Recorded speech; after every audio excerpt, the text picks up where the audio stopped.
Bayangkan sebuah zaman di mana dunia tidak hanya berguncang oleh gempa perang, tetapi juga digerogoti dari dalam oleh ketakutan, wabah, dan pertanyaan eksistensial. Inilah abad ketiga Masehi, masa di mana kekaisaran-kekaisaran megah tak lagi kokoh berdiri dan takdir manusia berbelok ke arah yang tak pernah dibayangkan sebelumnya. Romawi, sang raksasa dunia, mulai terhuyung layaknya petinju veteran yang dikepung pukulan demi pukulan. Di timur, sebuah Persia baru mengasah kuku dan taringnya. Di tanah Tiongkok, dinasti besar ambruk, dan para panglima perang saling jegal demi tahta. Dari gurun ke lembah, dari pelabuhan ke pedalaman, dunia berada dalam masa peralihan raksasa. Ini bukan sekadar abad dengan kalender baru, ini adalah panggung drama sejarah yang penuh darah, ide, dan ambisi yang meledak-ledak.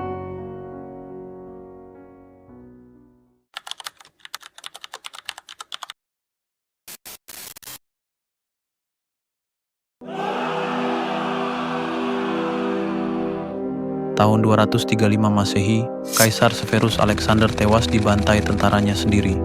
Satu peluru waktu pun dimuntahkan, krisis panjang nan brutal selama hampir setengah abad dimulai. Kekaisaran Romawi yang selama ini berdiri sebagai pilar tak tergoyahkan, kini goyah dari akar hingga pucuk.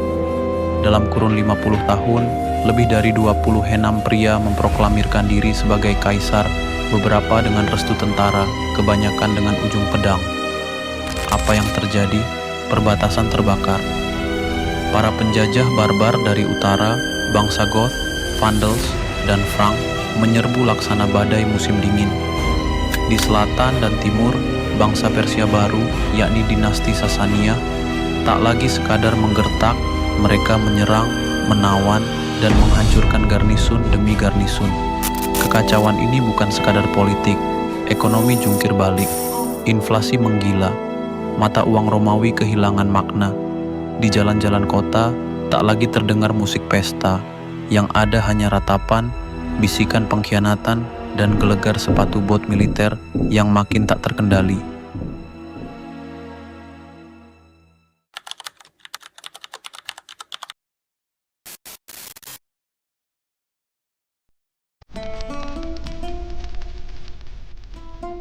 Sementara Roma berkeringat dingin, di timur sebuah kekuatan lama-lama bangkit kembali dengan wajah baru. Tahun 224 Masehi, seorang bangsawan Persia bernama Ardashir I memusnahkan dinasti Parthia dan membentuk kekaisaran baru, Sasania. Bersama putranya Shapur I, salah satu jenderal paling mematikan di masanya, mereka tidak main-main. Mereka membangun sistem militer yang kuat, pemerintahan terpusat, dan menjadikan Zoroastrianisme sebagai pilar ideologis negara. Tapi yang membuat dunia bergetar, Shapur menangkap Kaisar Romawi, Valerian, dalam pertempuran dan memakainya sebagai trofi hidup. Bayangkan, seorang kaisar ditawan, direndahkan, dan digunakan sebagai bangku pijak Shapur saat naik kuda. Dunia mencatat ini bukan sekadar kemenangan militer, ini adalah deklarasi bahwa dominasi Romawi di timur sudah tamat.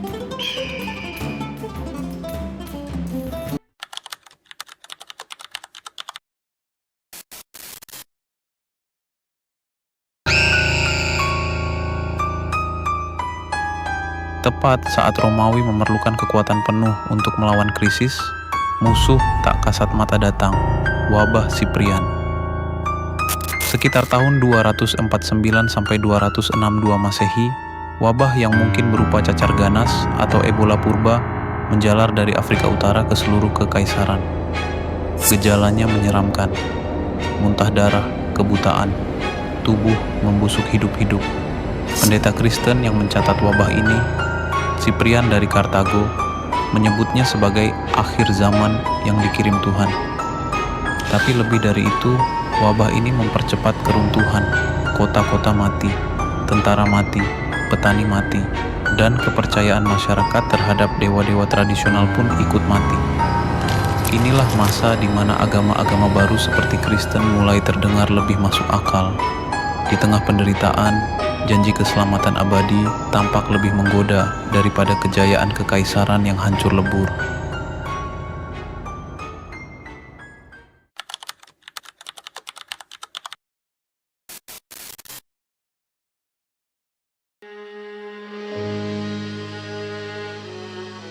kekaisaran yang dulu satu, kini retak menjadi tiga. Pada tahun 260 Masehi, di barat muncul Kekaisaran Galia, kumpulan provinsi yang muak dengan pusat dan memilih jalan sendiri. Di timur, kota kaya Palmyra menyatakan kemerdekaan di bawah Ratu Zenobia yang karismatik dan cerdas. Zenobia bukan ratu biasa. Ia menguasai bahasa Latin dan Yunani, memimpin pasukan sendiri, dan memperluas wilayah kekuasaannya dari Suriah hingga Mesir. Ia bermimpi menciptakan kekaisaran timur yang setara jika tidak lebih hebat dari Roma. Sebuah kekuatan yang tak sekadar menantang Romawi, tapi menantang narasi sejarah itu sendiri.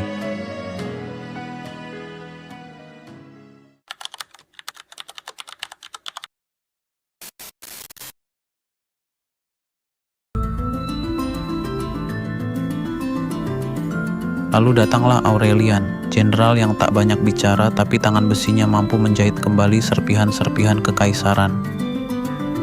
Dalam waktu singkat, ia menaklukkan kembali Kekaisaran Galia dan menggulingkan Zenobia dari tahtanya. Palmyra dibakar, Zenobia ditawan, dan dibawa ke Roma sebagai piala manusia. Lebih dari sekadar militer, Aurelian memulai reformasi ekonomi, memperkenalkan mata uang baru, dan membangun tembok pertahanan raksasa di Roma. Sebuah pengakuan bahwa bahkan jantung kekaisaran kini bisa diserbu. Sayang, ia terbunuh sebelum menyelesaikan visi besarnya. Tapi warisannya, Kekaisaran Romawi kembali bersatu untuk sementara.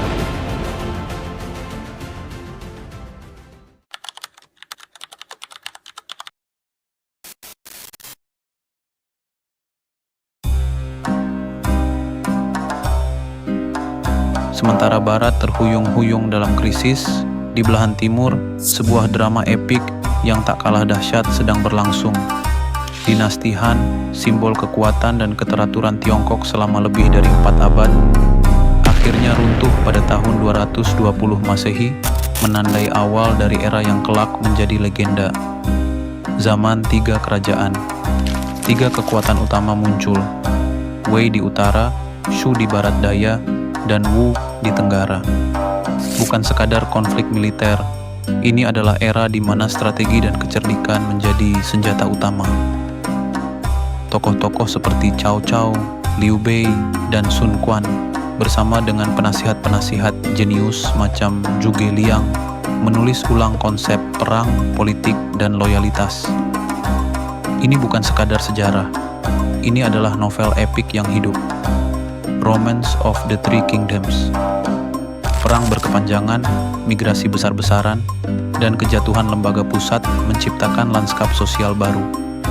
Bangsawan daerah makin berkuasa, rakyat makin terbagi, dan budaya militer menggantikan kemewahan istana.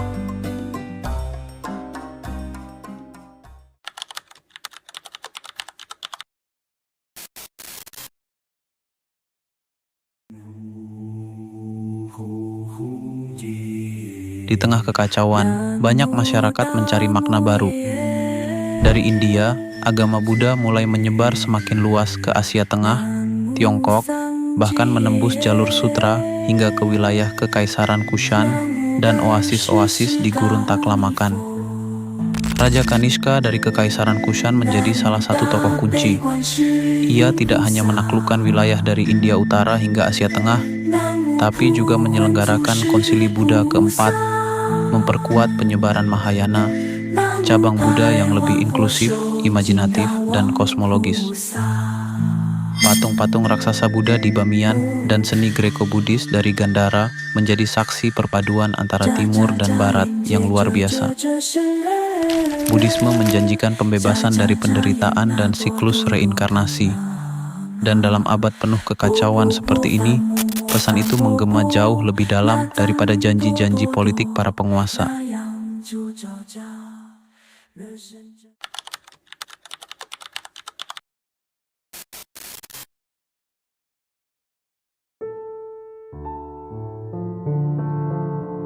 Sementara itu di Barat, agama Kristen memasuki abad ketiganya dalam bayang-bayang penganiayaan dan ketakutan.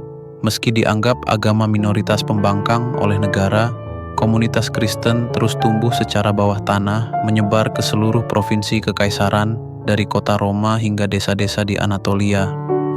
Kaisar Decius 249 sampai 251 Masehi meluncurkan penganiayaan skala besar pertama terhadap umat Kristen. Ia mewajibkan seluruh warga kekaisaran mempersembahkan korban kepada dewa-dewa Romawi sebagai bukti loyalitas negara. Yang menolak disiksa, dipenjara, atau dieksekusi. Namun yang tak pernah diperkirakan, semakin ditekan, semakin kuat komunitas ini tumbuh. Struktur organisasi gereja berkembang, teks-teks Injil disalin dalam berbagai bahasa, dan para martir seperti Cyprian, Lawrence, serta Perpetua dan Felicitas menginspirasi iman yang tak mudah padam. Penganiayaan hanya memperkuat identitas Kristen sebagai komunitas dalam penderitaan yang dijanjikan kemenangan spiritual.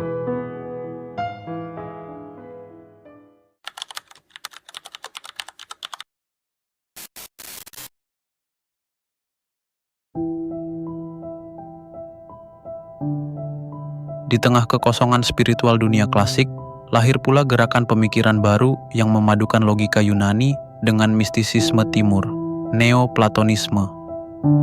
Tokohnya, Plotinus, tampil sebagai filsuf besar yang menyusun visi kosmologis tentang dunia sebagai pancaran dari yang satu, sebuah realitas absolut yang tak bisa dijangkau akal biasa. Dalam dunia yang tampak porak-poranda, Plotinus menawarkan pencerahan batin, naik tingkat demi tingkat dari materi, jiwa, hingga kesatuan ilahi. Filsafat bukan lagi sekadar debat intelektual, tapi menjadi jalur kontemplatif menuju ketuhanan. Ide ini kelak berpengaruh besar terhadap filsafat Kristen, mistisisme Islam, dan pemikiran Barat berabad-abad kemudian.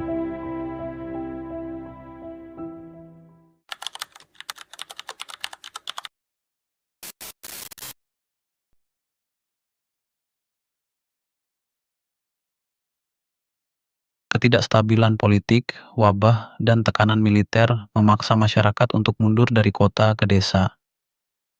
Muncullah sistem sosial baru. Tuan tanah menyediakan perlindungan militer dan lahan bagi petani, yang sebagai gantinya harus bekerja dan tunduk. Ini adalah cikal bakal feodalisme. Hubungan antara petani dan tuan tanah berubah menjadi simbiosis yang bersifat paksa. Kota-kota kehilangan penduduk, perdagangan antar wilayah merosot drastis, dan ekonomi uang digantikan kembali oleh sistem barter. Masyarakat dunia, baik di Eropa maupun Asia, mulai lebih tertutup, lebih lokal, dan lebih tergantung pada struktur kekuasaan mikro. Dunia global abad sebelumnya mengecil menjadi dunia lokal yang lebih defensif.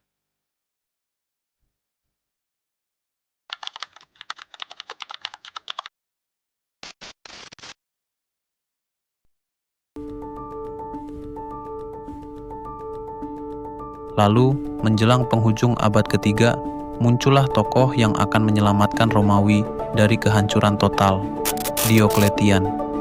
Ia bukan hanya seorang jenderal cerdas, tetapi juga seorang insinyur sistem yang berpikir besar dan berani merombak status quo. Pertama, ia membagi kekaisaran menjadi dua, Barat dan Timur, dan memperkenalkan sistem pemerintahan baru yang disebut tetrarki. 4 kaisar memerintah bersama dalam struktur hierarki. Tujuannya, stabilitas, konsistensi, redaman ambisi pribadi. Apakah berhasil? Untuk sementara, iya. Ia juga mereformasi sistem pajak, militer, mata uang, dan bahkan struktur administrasi pemerintahan. Tapi Diokletian bukan tokoh lunak. Ia juga meluncurkan penganiayaan Kristen terbesar sepanjang sejarah Romawi. Penganiayaan besar, Great Persecution, mulai tahun 303 Masehi yang bertujuan menghapus Kristen dari bumi kekaisaran. Lagi-lagi, hasilnya justru sebaliknya. Komunitas Kristen malah semakin terorganisasi, semakin kuat dalam iman dan jaringan sosialnya.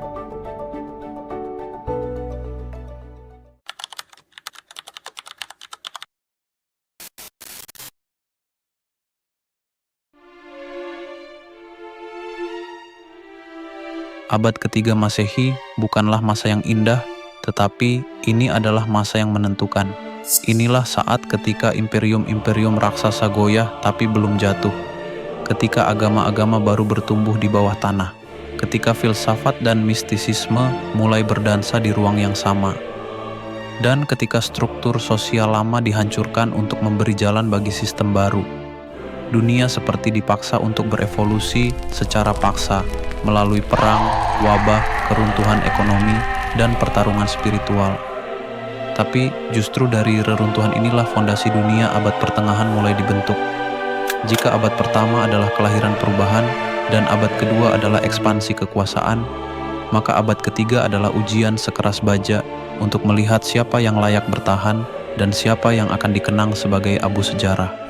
Dari reruntuhan Palmyra hingga dinding kota Roma, dari medan perang Han ke biara-biara di Kushan, dunia di abad ketiga tidak lagi satu, tapi sedang mencari jati dirinya yang baru. Dan sejarah pun, seperti biasa, terus menulis bab selanjutnya dengan tinta darah, harapan, dan ide yang tak akan pernah mati.